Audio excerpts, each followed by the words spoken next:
बाबा, हा वाडा आता खूप जुना झालाय. मला शहरातल्या नव्या फ्लॅटमध्ये राहायला जायचंय.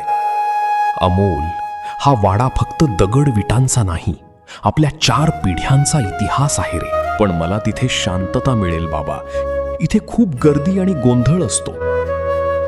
अरे अमोल, तू शहरात गेला तर तुला हे सगळं कोण करून देईल? काकू, शहरात सगळं मिळतं. हॉटेलमध्ये यापेक्षा भारी जेवण असतं.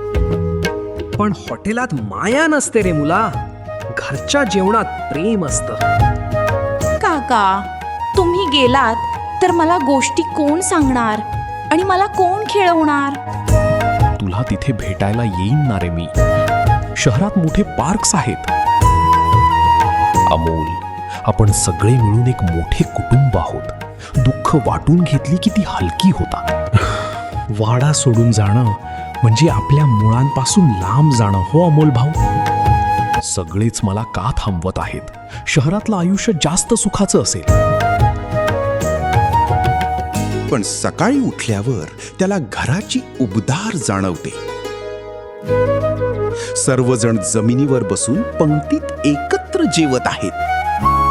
मला समजलंय बाबा, शहरातल्या फ्लॅटपेक्षा या वाड्यात जास्त शांती आणि प्रेम आहे. एकत्र कुटुंब हीच जीवनाची खरी संपत्ती आहे.